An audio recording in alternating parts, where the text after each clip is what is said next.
Good morning, everyone. I hope that you are well on this lovely Wednesday morning. Good morning, Peter, Rachel, Carol, and all those that are still joining us.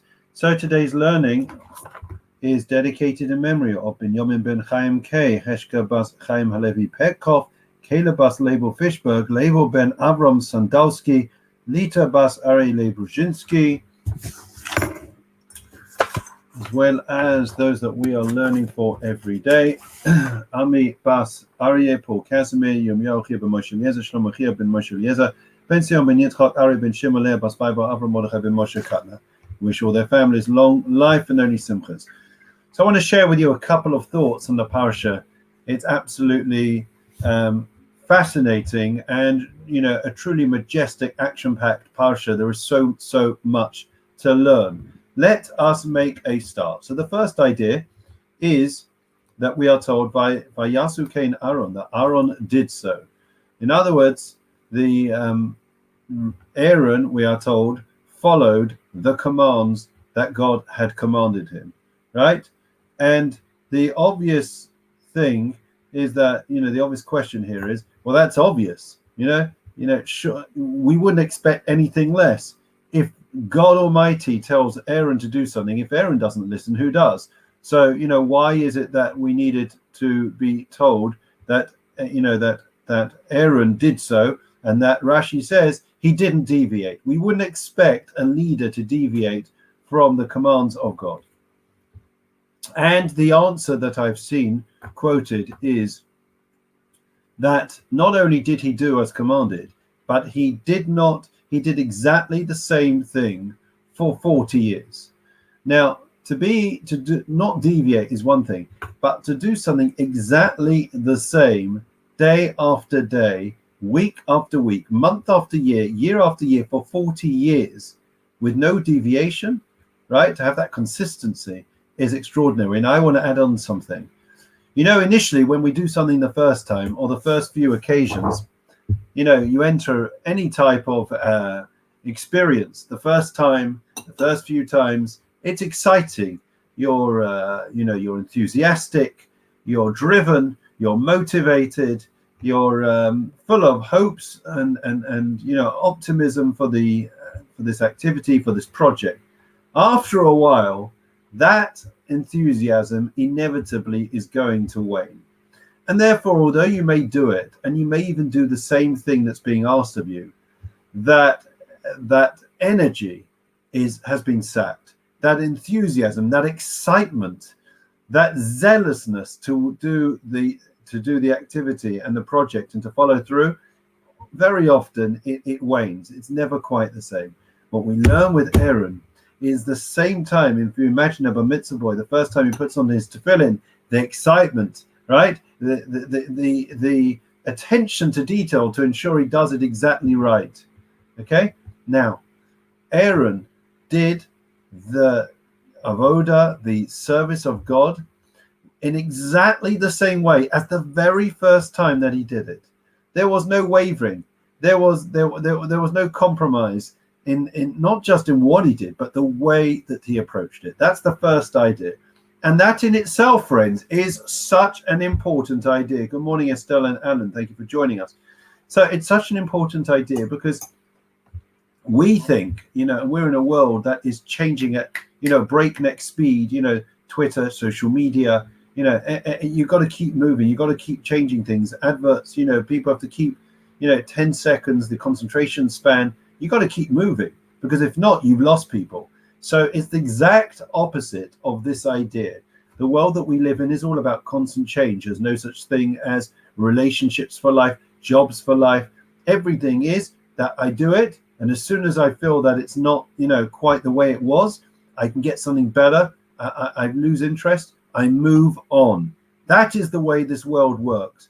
And the truth is, it's a bit of a merry-go-round, isn't it? Because we all know, this rat race of life. People think that if only I did this, if only I traveled to so-and-so, if only I went there, then I would have true happiness.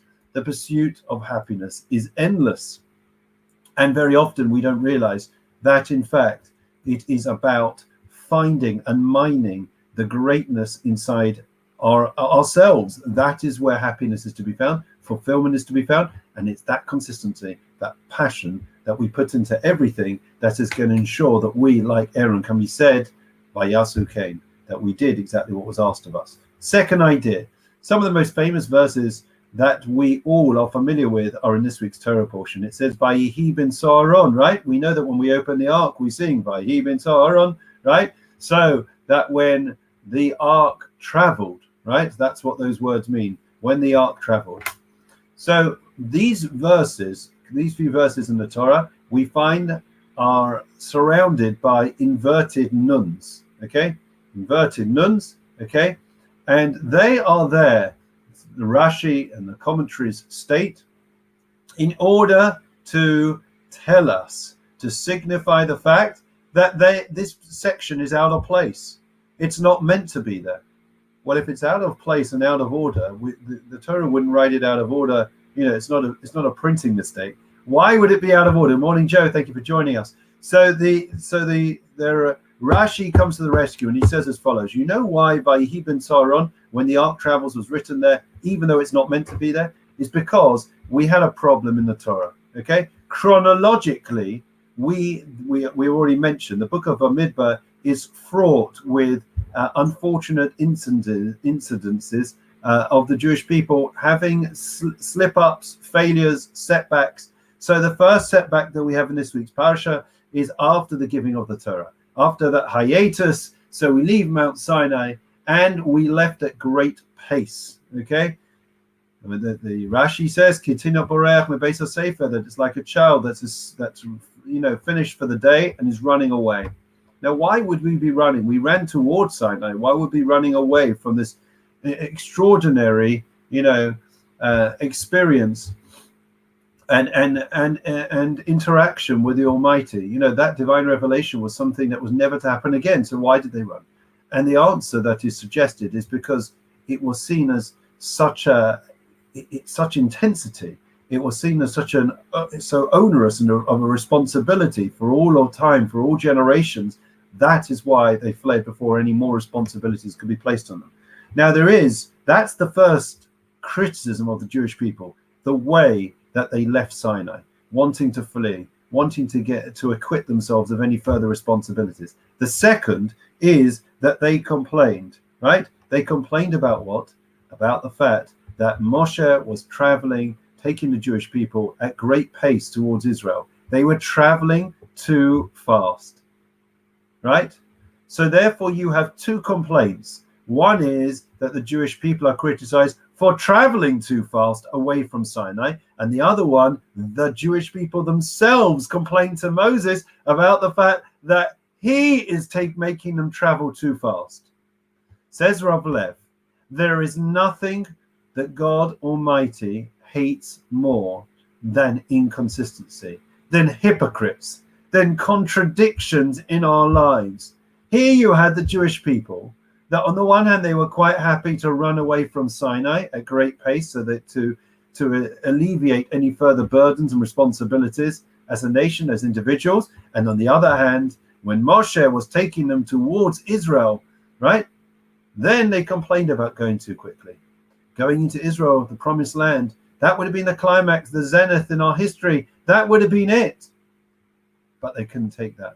So you have an inconsistency. Do you want to travel fast, or don't you want to travel fast? With that in mind, that is why this section was with the inverted nuns. Vayihi ben Sa'aron, when the ark traveled, was stuck in between these two, because that way there wouldn't be this glaring inconsistency in the Jewish people's psyche, in their behavior, in their outlook, in their argument and dialogue with God. It's something worth thinking about, friends, isn't it? How consistent are we? And that's very much the message of the first idea that we said, and the second. Aaron, we said, was consistent for 40 years. And as a leader, he was consistent. He didn't deviate. He didn't compromise. He was unswerving in his loyalty and his commitment, his dedication, his devotion. Now you have the Jewish people, right? And the exact opposite. We're seeing that they don't seem to have that follow through, that consistency in their lives. On the one hand, they're running away from Sinai. On the other hand, They are criticizing Moshe for making them travel too fast, right? Which one is it? And the answer is, that's the hypocrisy, that they didn't want to have greater responsibilities, and therefore they wanted to run away. But when it came to running towards Israel, which would have given them greater opportunities for sanctity, for Kedusha, then they complained about running. So the inconsistencies is an area clearly that we need to work on in our lives. And the danger is that we remain with cognitive dissonance. We're not willing to deal with it head on. Let me share with you a very funny story. Joe, you'll appreciate this one. You know, there was a parent, present company accepted, of course, and the parent always wanted to preach, to lecture to their kid about the idea of honesty, integrity, truth, emes, truth. Being an Erlich, a Yid, a truthful, honest Jew is a hallmark of being Jewish. Anyways, one day the father was laying on the couch, and it was a Sunday afternoon, and the doorbell goes. True story, I'm afraid. And it was a mashulach, somebody collecting for a charity. And before the child had even answered the door, the father said to the child, just whoever it is, I am not here. Okay, just tell them your father's out. Anyways, so the children are very honest, aren't they? So the child goes to the door, listen to this one, and he says to this fundraiser who's collecting for a worthy cause, he says, my father told me to tell you that he's not in today. He's not available, right? So a child sees straight through those inconsistencies between being honest and living as an honest person, right? That consistency is the most important thing that we can do and that we can leave as a legacy to our families. You know, it's easy to do things on a one-off basis, on the hop, right? To be consistent is something that leaves a mark. It leaves an indelible impression on all those around us, and that is the hallmark of being Jewish. So please God, we should be able to take this message to heart, to live fulfilling, meaningful lives, but to try to be that little more consistent. And the first stage in being consistent, as we all know, Michael, is what? Is recognizing the inconsistencies. So often we live with cognitive dissonance. We don't want to recognize, we don't want to look in the mirror and face up to those inconsistencies. But that is the courage that we can have and we should have. Have the courage today to look in that mirror. Make a list of just a few points where you feel that you could be that little bit more consistent. You know, in every sport, it's about ironing out those inconsistencies, and that's what takes a mediocre player to a level of greatness. In all walks of life, it's true. And so it is with being a great human being, a great Jew. We'll conclude with that, and we continue now with Psalm 23. The Lord is my shepherd, I shall not want. He causes me to lie down green pastures. He leads me beside still waters. He restores my soul. He leads me in the paths of righteousness for his name's sake. Even as I walk in the valley of the shadow of death, I will fear no evil, for you are with me. Your rod and your staff, they comfort me. You set a table before me in the presence of my adversaries. You anointed my head with oil. My cup overflows. May only goodness and kindness pursue me all the days of my life, and I will dwell in the house of the Lord for the length of days. Memorial prayer. Don Olamim Zachoris Nishmois Ami Bas Aryeh Paul Kazmi Yirmiyahu ben Moshe Eliezer Shlomi ben Moshe Eliezer ben Zion ben Yitzchak Aryeh ben Shimon Leah Bas Bible Avram Mordechai ben Moshe Katner, as well as the yacht sites for today, everyone. Ben Yom Ben Chaim K Cheshka Bas Chaim Alevi Pekrov Kayla Bas Label Fishberg Label Bas Avram Sandalski Leila Bas Ari Label Shinsky Shalacholi Lamam Bergan Aiden Taimanucha Sam Lachim Alarachamim Yasti Rain Vesekanaf Avli Olamim Vesazachet Nishosam Adnai Nachlasam Yanuchu Bishlamish Kavam Venomar. Amen. Long life wishes to all, Refuah Shalema for all those that are unwell, be it from the Meron disaster, from the Guardian of the Walls conflict that we've just finished. Misha Berach Avasein Rabbi Muschavi Yaakov, Moshe Aaron David Shlomo Yivarech Rabbi Sacholim, Babu Shanu Mispalim Babu Ram. Bizchaz HaKadosh Baruch Hu Malei Rachem Aleim Lachem Lefos Sam Yishlach Lem Refuah Shalema Nishmaim Lechol Avim Shach Shach Yisrael Refuah Nefesh V'Tugov. Hash Tabak Zman Karev V'Namar. Amen. Keep safe, keep well, look after yourselves, guys, and we'll see you. Please God.